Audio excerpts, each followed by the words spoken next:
Hey, y'all. Welcome back to another episode of Full Circle. Lexie, Hey, girl. check in with us. You've had quite the week. Guys, our season is over due to a Jackie Young offensive rebound putback in Vegas. So yeah, guys, it's so crazy. Like, sports are so crazy. It's like you plan, you're locked in for like 6-7 months. You plan, your whole life is revolving around your practice schedule, your travel schedule, your game schedule, and then boom, it's over.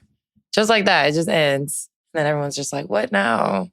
And then we got our exit meetings, we have media, you have this, and you just kind of have to like, it doesn't matter how you're feeling, if you're sad, if you're happy, like you still have like these last obligations to get out of the way because then, life moves on. So for me personally, I was sad that we lost. We already know like my situation for the season. So I was just kind of like, okay, well now I don't have to sit on the bench anymore. But I don't know if any of y'all heard in my exit interview and the statement I made. If you didn't, it's like all over TikTok and X apparently. But I just ensured everybody that I was healthy, and that's the reason why I didn't play this season was because I didn't play. That was the coach's decision for me not to play all those games, not because I was sick. But if you want to hear it all, like y'all can find it. It's easy. But also, if you guys didn't hear, our whole coaching staff was not re-signed. So she wasn't fired. They weren't fired. They just were all not renewed to continue to coach for the Seattle Storm. So another year for Lexie with a new coach. I think I've had a new coach every year of my career, except for 2 years. Wow. The 2 years I was in Minnesota were the only 2 years that I had the same coach back-to-back years. So, along with also being on different teams. So it's like, I just have never found peace. Everything is always like, and for me, even like dropping into LA, like they were already in the middle of a hot ass mess. Seattle, they had their hot ass mess from last year. Like I just keep getting dropped into these environments that are like not good environments. And then I'm always like around when everyone's like trying to fix it, which I guess that's good. Because ultimately, like, you can leave places better than when you found them. But it's like, kind of like, dang, can I just go into some normal shit? Like, dang. So yeah, another year of a new coach. I have no idea who they're considering to bring in. I'm sure they probably won't ask me. They might, I don't know. But I'm under contract for next year. Me and Dom, Jordan Horston, and Nika Mule, I think we're the only 4 that are like officially like under contract for next year. Everybody is a free agent, guys. The whole team, unrestricted free agents, along with the majority of the W. So that's gonna be interesting. But y'all see Mariah? Well, you can't see right now, but she got on a Vegas jersey right now. So that's not cool at all. But whatever. Whatever. Listen, first of all, I am not wearing this Vegas jersey to rep your ops, Lexie. I'm wearing this Vegas jersey to celebrate Miss Asia Wilson, Nike fam. That's why I have all of these jerseys. If you always seeing me rotate jerseys, they're just Nike athletes because I work with Nike.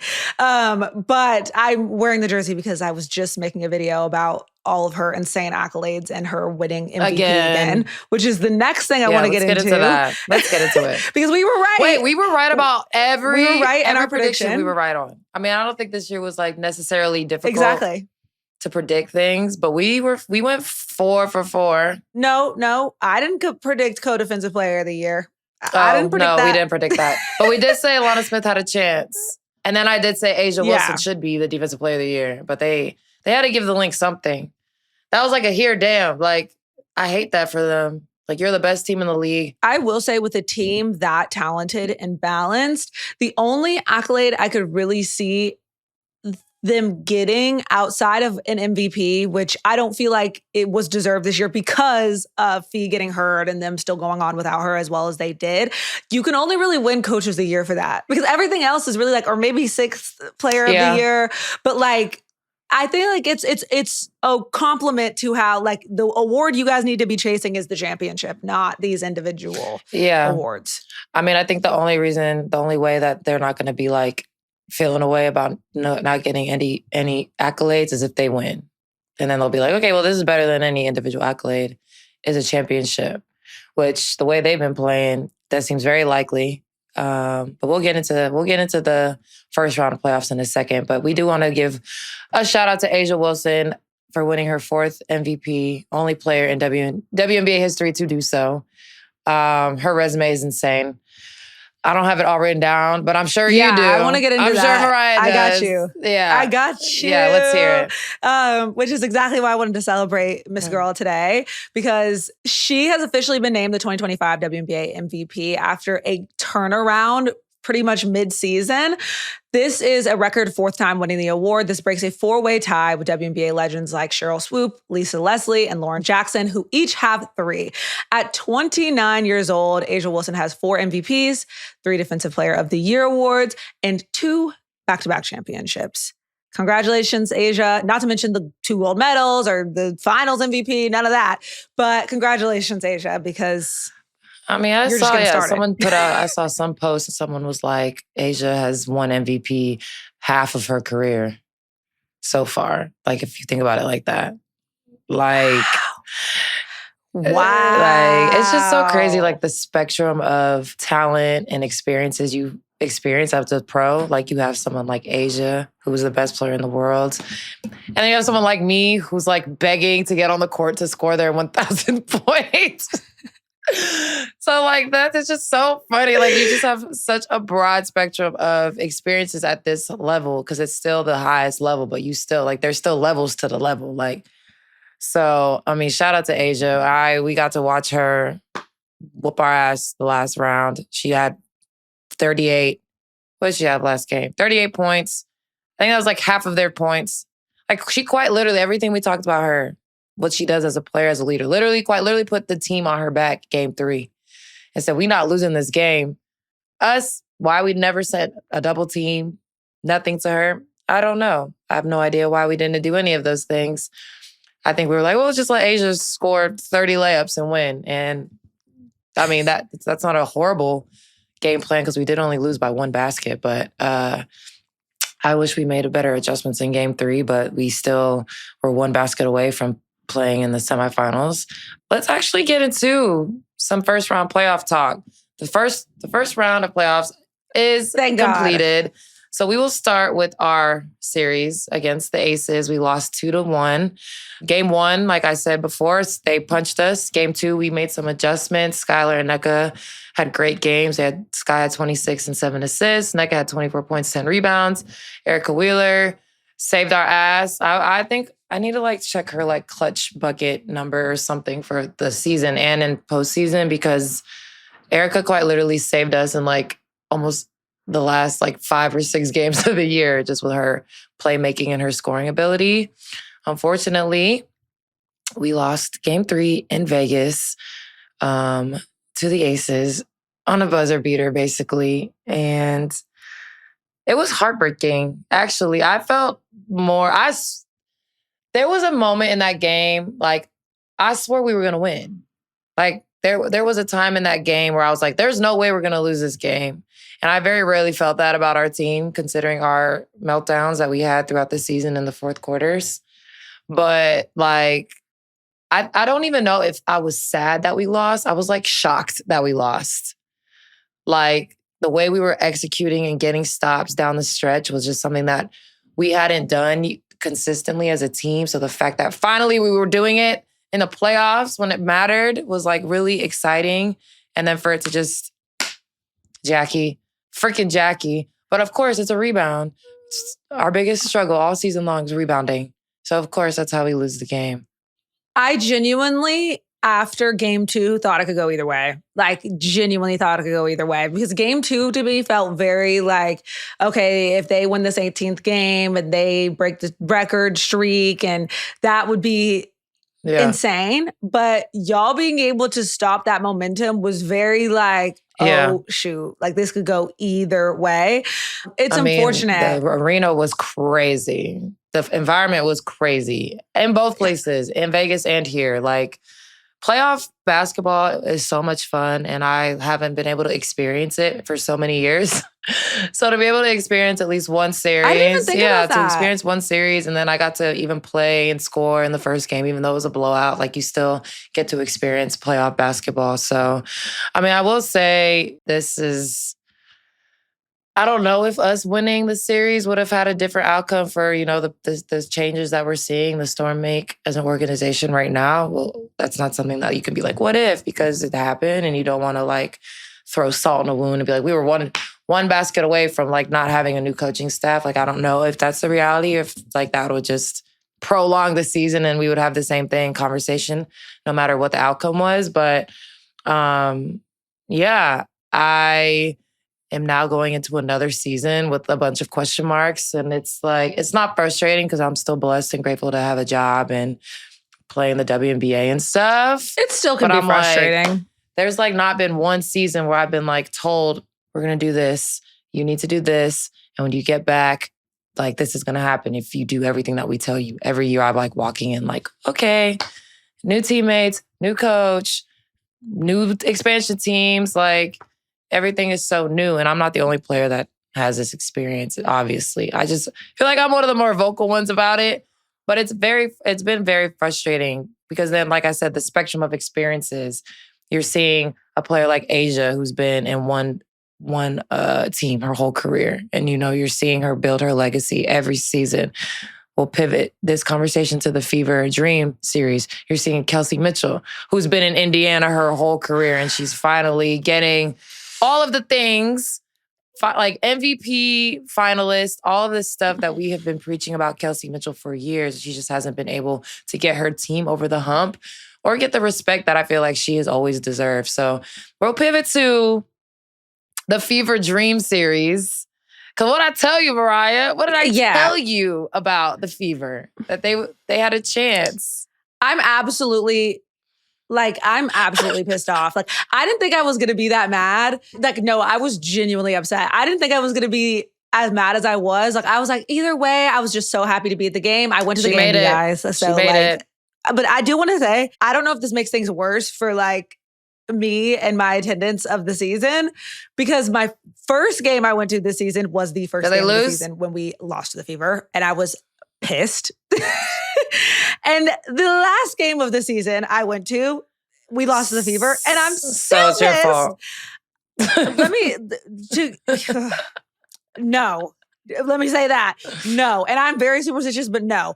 To get into what the actual play that what actually went down in the game, I just felt like, look, I'm not on the team. I'm not a WNBA player. My view, just as a fan, because I don't want y'all to come for me, was, we've talked about this before, when they were doing well, it was like everything was working. They were so happy. They were making effort to get rebounds. They were making effort on defense. Everything was so woo, yay. They were making their shots. They were making their free throws. Everything was going very, very well.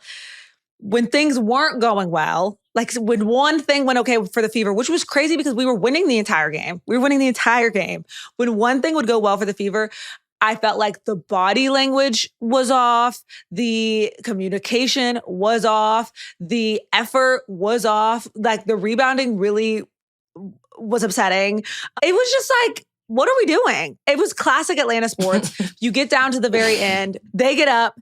When they got up, I knew it was over. Like I knew, I could see it on their faces it was over. I knew the game was over. We weren't winning worth of nothing. Everybody in the crowd the energy was crazy. Everybody was loud. Everybody was excited but me. I knew what was about to go down. I've watched it happen to Georgia Bulldogs. I've watched it happen to the Falcons. I knew it was about to go down. But not being able to inbound the ball, like not being able to get anything done, like it was so unproductive. It was disappointing. I was so upset. Congratulations to them on an incredible season, but I'm sorry to see it go out like that. Kelsey Mitchell, you are incredible. Like even like seeing her, I was sitting courtside. Shout out to the Dream. I was hoping to have a couple more opportunities, but seeing it from that, how fast she's moving and like how they were beating her up on defense, like how often her body is hitting the floor. Like hitting that wood floor so hard, so loud, like just and her just getting up and like getting Kelsey after it. Is like unshakable. She's like Wolverine. She's incredible and like super underrated. And shout out to her. I feel like even when we were in Vegas, we were watching the score and we were like, we going to Atlanta. Because are we going to Atlanta? Because we packed. Okay, guys, listen. When we went to Vegas, we had a pack like we were going to win. Okay, so if we won in Vegas, we were going straight to the next city. Okay, so we're watching the score, talk about where are we going? We going to Vegas, we going to Indy, we're going to Atlanta, we going to Indy. We swore we was going to Atlanta. We were all very excited to go to Atlanta, you know? Imagine how much fun that would have been. Yeah, so then come to our surprise, halftime, check the score, the Fever freaking won. We're like, oh, dang. Guess we're going to go to... Guys, when I tell you, I was shocked that we lost this game. I'm not even being like biased about my own team. Like just the way that we... Not everything, it was not a perfect game. Sorry to go back to us again. It was not a perfect game, but like I swore we were going to be in the semifinals. But Kelsey Mitchell, the way that she plays basketball is like otherworldly. She might be one of the only people that I know that is faster with the ball than without it. And then you pair her with someone like Odyssey Sims, who probably is the only other person who is faster with the ball than without it. And then you had Ari McDonald, who is just fast with and without the ball. Like the Fever like made a complete 180 pivot turn when they lost Caitlin Clark for the season. And they are playing like they're just out there vibing. They're having fun. No one thought that they were going to be in the semifinals. They just beat the crap out of the Aces yesterday. Like what they're doing right now is insane. And that's one of the most dangerous teams to play. A team that just has nothing to lose, but everything to gain. And they're not a bad team. The additions that they made, the acquisitions they made, the transactions that they had to make with the injuries and stuff, they weren't random. They might have seemed random at the time, but this is like a very good team that they put together despite the circumstances of it all. Like they found like a personalities that went together, styles of play that went together. I think the addition of aerial powers has been like game changing for them. Aaliyah Boston and Natasha Howard have quietly been holding it down in the paint. I think Indiana can win this series, but we'll see. Like I said in the prior series, they looked tired. But Stephanie White does a great job of utilizing her whole team. In the last series, she had 8 players play 10 plus minutes in all 3 games. So she knows how to utilize what she has on the bench, not for a prolonged amount of time because she got to let her stars star. But like not many teams are doing that. My Hill, guys, going back on my Hill, not playing bench players. It's what happened in the Liberty, why they lost their series, which we'll get into in a second. But the Dream shot 34% from 3 in the regular season and shot 28% in that first round. And I think that was the difference between them winning and losing is that they didn't shoot the 3 ball well. BG probably lowest minutes she's ever played in the playoffs. She 8 minutes game 1, 8 minutes game 3, and I think 12 or 13 minutes in game 2. So I don't know what's going to happen there, but yeah. In those final seconds, let me just say, as somebody who was in the building, I don't know if this has been reported on yet or people are talking about this. She was not happy that she was not. I bet she wasn't. Was not happy. I bet she wasn't. It was not happy. She was whispering to Pow Pow. She was not happy. This is Brittany Griner. And we said at the beginning of the season, not sure how this style of play that their coach is bringing in will benefit how she plays basketball. And it's been proven that it hasn't. She didn't have a horrible season. She just didn't play. And it was just not the BG that we are all accustomed to seeing. But that's what happens when you kind of get kicked out your team. Like, she didn't want to leave Phoenix. She's been vocal about that. She thought she was going to retire in Phoenix. So she's not probably in an ideal situation. Will she stay in Atlanta? I don't know. Will a lot of players stay in their teams? I don't know. I think you guys are going to be shocked at how many players are going to switch teams. Like, no, this offseason is going to be insane. Everyone's a free agent. I think you guys are going to be shocked at how many players are like, I'm cool on this situation. I'm going to go to another one. Like, it's going to be crazy. Y'all know I love a team that lives by the 3 and dies by the 3 when they're living by the 3. Okay, but if you're going to die by the 3, watching the game, and everyone around me was upset by this. Like, if you're not making shots and there is no effort to give your team another opportunity, a second chance, no, like when I say, Lexie, no effort, it was like, miss the shot. Yeah. Back on defense. I'm like, some sort of effort, because if it's not going in, it's not going in right now. So can somebody get me an offensive rebound? Can somebody get me another opportunity? Can somebody try? We don't have time to. My shot didn't go in. Like, come on, y'all! It's Literally. the playoffs. And Indiana, on the flip side, I will say, because they are really impressing me, and they are something I'm loving about the playoffs and something I'm really hating about the playoffs as somebody who has been personally victimized by them. Like, their energy, the bench mob, as Caitlin called it, that she got fined $200 for. Wait, they why? were absolutely tripping. It was pissing me off as a fan during the game. They were Wait, what on she get that. fined? Lexie, What did she get fined for? You didn't see that? Oh, Lexie, Caitlin Clark got fined $200 for commenting on an Instagram post. Refs couldn't stop us about the bench players for the Fever. Oh, that $200. Okay, at WNBA. Bruh. And then she responded to it and said, "That's just going to make the bench mob worse. Like, watch us next game." Like she said something else. They're cutting on social up, media. like I said. Like, this group of players that they have on the bench and the ones that are playing.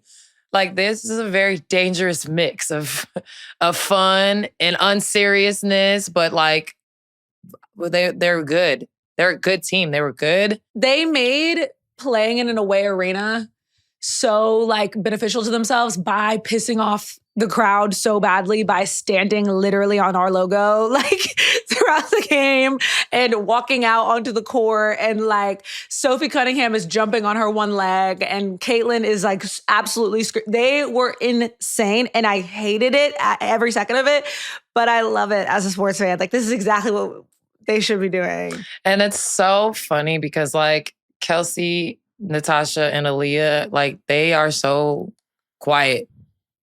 So like, and Aaliyah was like quiet. You just like so she you was have very this quiet. Group on the bench just being the mouthpiece for the team, while their team is just like whooping everybody's ass, and they're not saying nothing. They're just playing, and then you have the bench going crazy. Like, I think that's so funny, but that's a dangerous dynamic.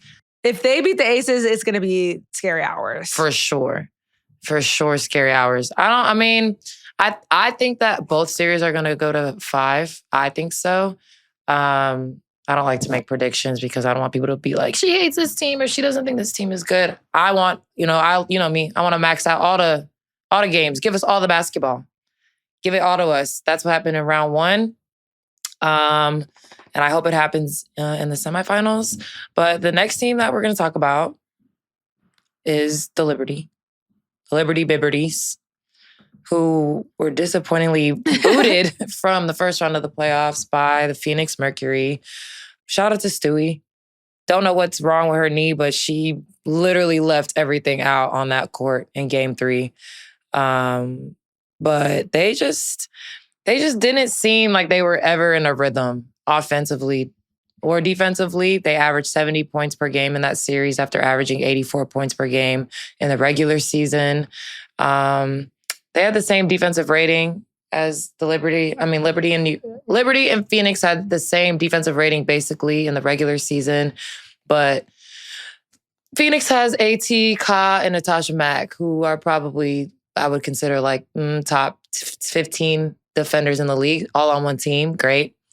And then the Liberty shot 25% from 3 with 30 attempts after shooting 36% on 27 attempts in the regular season. So this team, I feel like, is going to go through a lot of changes in the offseason. I think they had a very similar issue as we did, as far as you have your 5, you have a great 5, but you also have a great bench that you didn't really utilize to the full capacity. And then as a bench player that doesn't get utilized to a capacity, like even when your team is struggling or, your starters are struggling and you still don't really get an opportunity, then that's kind of when you start to lose the bench a little bit. And then you come into the playoffs where you need them to come in and make an impact and do something, but like you've been sitting them for a month. And now you want them to come in, go crazy in the playoffs, like on the road. And as a viewer, I'm going to keep it cute. I will say, I was going to speak to this earlier for you, Lexie, and for the Storm this season. and the Liberty, they kind of go hand in hand in this, that like, it was disappointing because at the beginning of the season, when we were talking about every single team and what we were expecting with the season, one of the things we talked about with both of y'all were how deep both of these teams were and how much they can do with these rosters and how talented their starting fives are and how the bench is also very talented and they're going to get to rest and it's going to be great and whatever. We saw that play out with the Liberty in a way where ever since they were riddled by injury throughout the regular season, we haven't really seen them be the same. They let the dream creep in and the standings and things got all over the place for them. And it just never really came back up. I mean, Stewie tried with what she had, the facilities she had as far as injury and whatnot, but you can only do so much when you have been giving your all season and have been in and out, as far as health is concerned. If you have a deep team like that, what's the point of gassing out your star players like that? Right. I don't get it. And then going back to the Fever, this is why we're in a situation where they are so dangerous because everyone is so bought in. Everyone on the team is so bought in. Everyone feels like they could go in at any point. Everyone feels like they have something to win and something to lose. So they're extra loud. I'm sure their locker room is super fun before games, after games. They get super excited. Like they have a lot. Everybody feels like they have something to gain. And so it's like everyone is super bought in. And while their star players are hurt, Caitlin Clark is sitting on the bench. They don't feel so like, oh, what are we going to do now? Because everybody's so bought in. And the coach is literally like, we talked about her getting, I think, a flagrant or tech or whatever. She got in trouble for like arguing with the ref on their behalf. Like she had to be held back by Caitlin Clark. And like, they love that. Like everyone seems to feel very supported. Everybody seems to feel like they kind of know what their role in the roster is. And when you have that abstract confusion, you have 5 players that are bought in and gassed out and risking injury every game. So I don't know what changes are going to be made, but I'm very disappointed in both of those turnouts because it's like you have very deep teams. That was what everybody said about you going into the season. Why not use it? And when people like don't understand, like I feel like I am a little vague when I talk about like utilizing your bench. Like you don't have to throw your bench players in and like have one of them like hit 5 threes or like score 20 points. Like, no, they have to come in and do their job. So if that's getting a stop on defense, knowing the scouting report, sometimes you get thrown in the game just to be annoying to somebody that's like going crazy. They're just like, go in there and bother them defensively. But you got to know the scout. You got to be locked in. You got to understand the flow, the ebbs and flows of a game. Like you really got to be locked in. And if you don't have a locked in bench, like, I'm sorry, like, so much of basketball is so mental. And if you're mentally checked out as a player, like it's very hard to come into this league and find success in any minutes that you're given an opportunity. And I know even for me personally, a lot of people were like, well, her stats, her this, her that. If you were to look at like the actual genuine minutes I would get playing, like the good things were happening. Like the stats are very skewed because I didn't play a lot of games. I got a lot of DMPs and I got very limited minutes. But when I was in the game, like very few times that I come in the game and like shit hit the wall, like shit hit the fan when Lexie got in the game. So like I hate when people are like, oh, look at her stats and her shooting percentage and blah, blah, blah. Like, okay, just watch the game and see what happens when some of us would come in. That's across the board for benches. Like there are some bench players that come in and you're like, oh, get her out now. Like that is reality too. But that's like, there's not very many of those players in this league, honestly. I also feel like a great example of what you're referring to in the men's side of things are the Oklahoma City Thunder. Like as far as playing so many players, different players, having so many different lineups you can work with, having everybody bought in. I mean, every single member of the team is a part of the post-game interview every time. Like everybody is super involved and that's a championship winning team. And their star player gets to do crazy things because he knows he can rest if need be. So I think it's a great example. And I think it's like, what I hope moving forward is what we see for the bench players and the 6 players, because this league is just going to keep getting more talented and the style of play is evolving and we're seeing more players coming into this league pro ready. But we have like a lot of veterans in this league that still have a lot of years left to play. But there's a lot of talent that is just not being seen the entire season. My favorite 6 player was Peyton Pritchard for the Celtics because when Peyton Pritchard got into the game, the whole like offense changed when he stepped on the floor. Like there whole style of play kind of shifted a little bit when Peyton Pritchard got in the game. Like, you're playing next to Jaylen Brown and Jason Tatum. But when Peyton Pritchard touches that floor, he's getting a shot in like the next 20 seconds. Like, it's going up. He's getting a play call. He's doing that. Like, but he also knows his role. So, like, yeah, one game he could go for 30, but like some nights it's not your night, Peyton Pritchard, and that's fine. I just feel like we are still like losing that edge in our league of where you like put your bench players in and it's like it like breathes a new energy and life into the game. And I think that's when we get that to that point of the W, like our games are going to be so much more fun to watch. Like they're already fun to watch. But that's why I think a lot of people like watching the Lynx play. Because when Natisha gets in the game, when Jess Shepard gets in the game, when Dejanay, shout out to Dejanay, who's out for the rest of the playoffs, but when Dejanay would get into the game, like, it was like a new life for the Lynx when she stepped on the court. Similar to them in Connecticut, same thing. Like when Dejanay and Natisha would get on the court in Connecticut, it was like, okay, here come the benches, like here come the bench mob. Like it's a whole new mindset, preparation, because they come in the court ready to contribute and they know their jobs. So I think that is also what makes the Lynx so dangerous. We'll actually pivot to their series against the Valkyries, with that being said, because of how deep they are.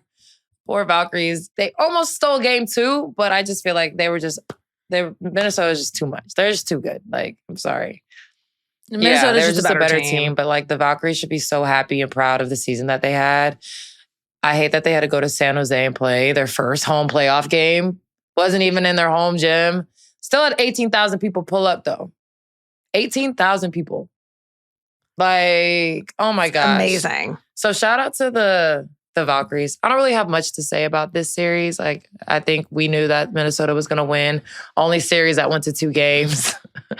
But Courtney Williams is playing out of her mind. One thing I will say is, outside of just like the Lynx are what we always say they are, it's not changing, y'all. But one thing I will say on the Valkyrie side is, I mean, congratulations to them. Like, they had a really great season, most improved player, coach of the year. Like, they had a lot of success. They should be proud of themselves. I didn't think they were going to win this series. I didn't really expect them to push it to 3. I'm okay with the fact that they didn't.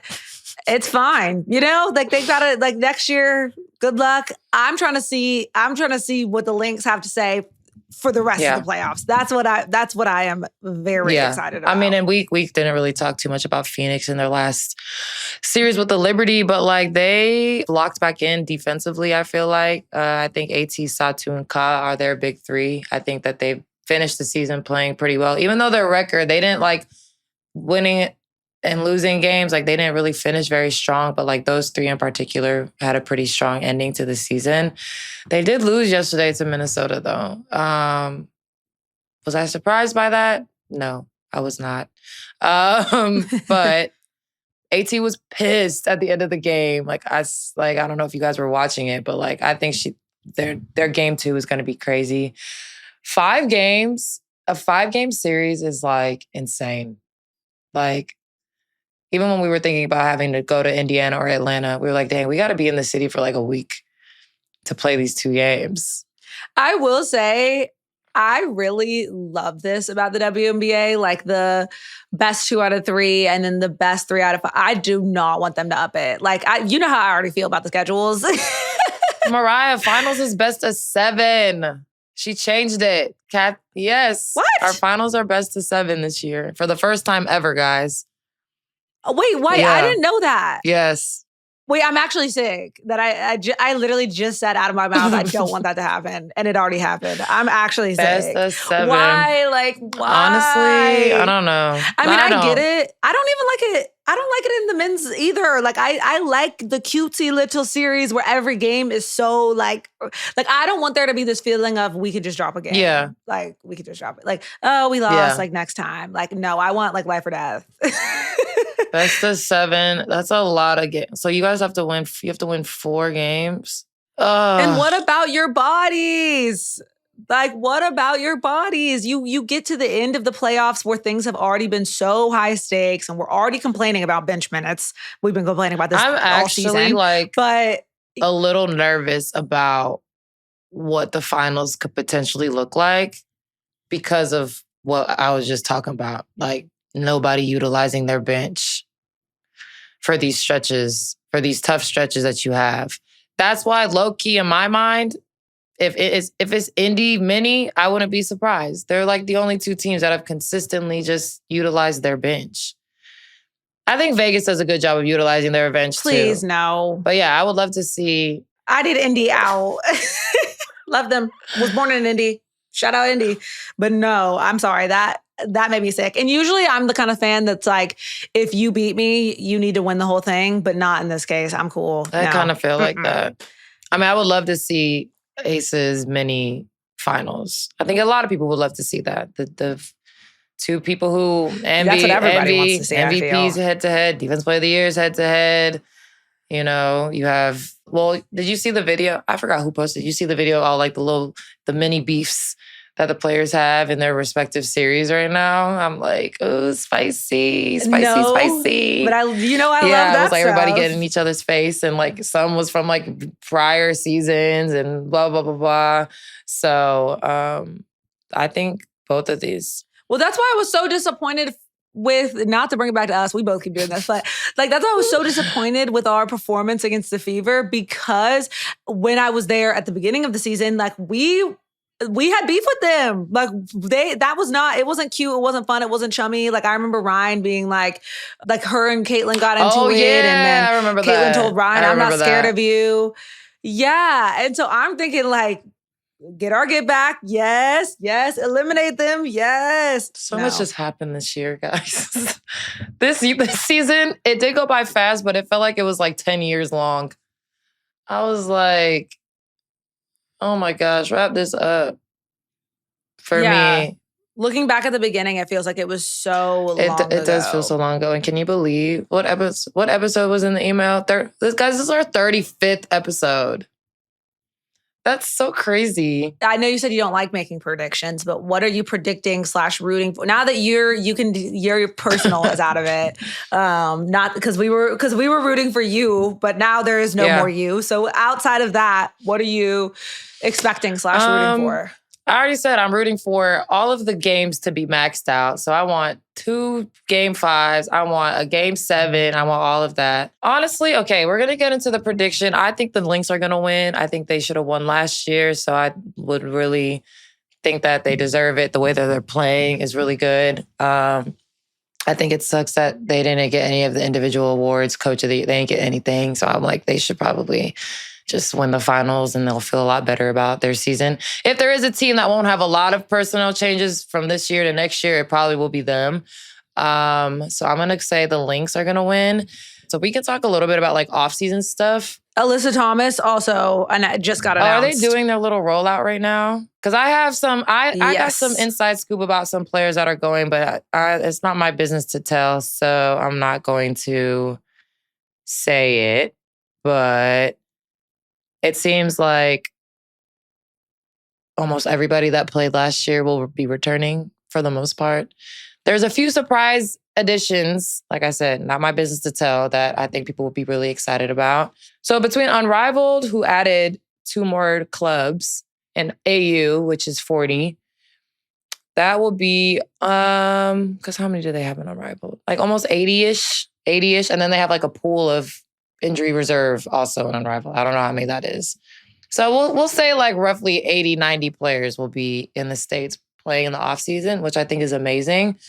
But there's still like a lot. Lots of tampering. Guys, it's going to be I'm crazy. But not even AU. So the funny thing about AU versus Unrivaled is like, it's just like you can see the difference of like, quote unquote, star power in each league from the outside looking in.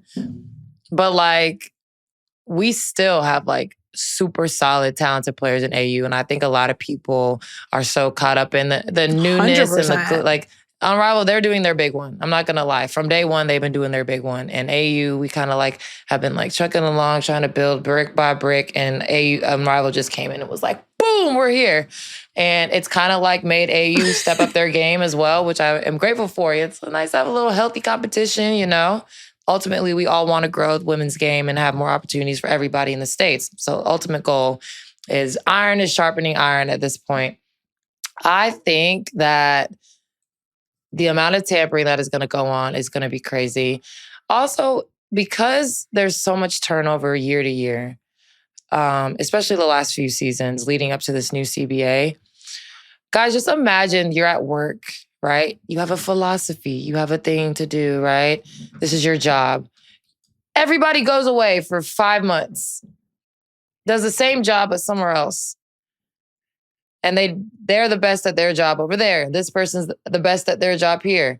And then we all reconvene back 5 months later to, like, can y'all, it doesn't work. That's not how you should do things. That's not how you should play. That's not how you should, like, be a professional. But, like, that's been the reality of the WNBA for so many years, because we all have had to go do other leagues and play overseas. But it's like every year you come back with new philosophies. You come back with a new confidence. You've learned some new stuff from different coaches and different players, and you all come back and try to win a championship in the summertime after I haven't seen none of y'all since our last game of the year. So I'm hoping moving forward, yes, tamper, everybody tamper, la, la, la, la, la. Build all the teams you want. Love that. But I hope that the league as a whole makes an effort to, like, keep these teams together for at least a few years. Like, that's why the Aces were so good. That's why Minnesota's been so good. They've had, like, this core 5 or 6 for, like, 2, 3, 4 years. And you don't really see that much in the W. So I'm hoping moving forward that everybody has fun in their off-season endeavors, unrivaled, AU, overseas, whatever else. But I'm, like, really excited for free agency. Me, I'm locked in with the Storm as of right now and for the foreseeable future, guys. So I will not be participating in free agency, but me and Mariah will be spilling tea. We will be talking all about it, you know? I can't wait. If y'all need to have any... But I do think that continuity is a huge ingredient in the recipe to winning. I really think that teams that we've seen have long-term success, it's because of things like continuity and organizations being willing to be patient when things aren't going exactly the way that they want them to, because it's a little hard to improve when you're improving somewhere different every single year, under someone different every single year, with different people and different, especially with coaching. Like, the coaches, I mean, they set the star players as well, but, like, they set such a big part of the culture and, like, how things are going to go and what everyone's role is. And for that to continue to be different and different and different and different, and your star player to be different and different. It's just not a recipe for winning. And I want to see you win. I want to see the players win. And I feel like letting things be as stable as they can, especially with all the change with the CBA and with new teams coming in and everything else going on, some sort of stability. And it also helps on the flip side with fans recognizing who plays for who and who's going to be where and what's going to happen and who are the coaches when they fall in love and buy these jerseys and everything changes. Like, honestly, some continuity, I feel like the CBA, nice. God willing, it gets done, will be like a reset button, I feel like, for the league. Like, I think this is the first time we have had this, well, along with the expansion teams coming, we have, like, there's like 3 or 4 teams that are, like, at a crossroads in their organization right now. Like, so for example, you have a team like Chicago who is blowing this whole thing up. That's what it looks like from the outside. But then you have a Dallas that they didn't have a great season, but they have great young pieces. They have the rookie of the year. They have great vets. New coach. So, you know, I know everyone's like, fire him. But I'm like, it's his first year, guys. Like, what the hell? Like, I don't think that coaches should get fired after 1 year. The edits of the players. Like, even though that happened, we've seen it happen before. I do not think that coaches should get fired after their first season. Like, I think that's crazy. Connecticut, like, what are they going to do? Like, so many things. Like, are they going to move to Boston? Are they going to go somewhere else? Like, there's so many question marks in this offseason outside of where players are going to sign. And I don't know who's going to be responsible to cover this and make sure everybody's up to date. So thank goodness y'all have us, because we're going to keep y'all locked in. Wait, Lexie, what is the, like, due date we're working with these CBA discussions? Because I'm like, when are we gonna know? So I think like it technically like expires like next month. Like our CBA is done. Yeah.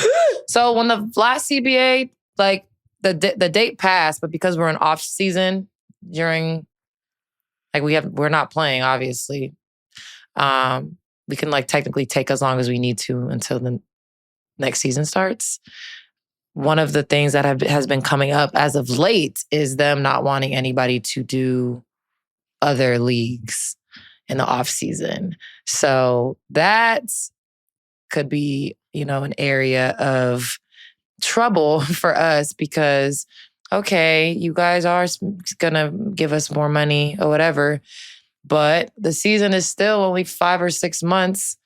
They're trying to like change a lot in the CBA. I mean, it goes much deeper than salary, guys. I know that's what everybody wants to focus on, but there's like so many little details and nuances throughout the CBA that have to be negotiated on. And I don't think we're like anywhere near all of them.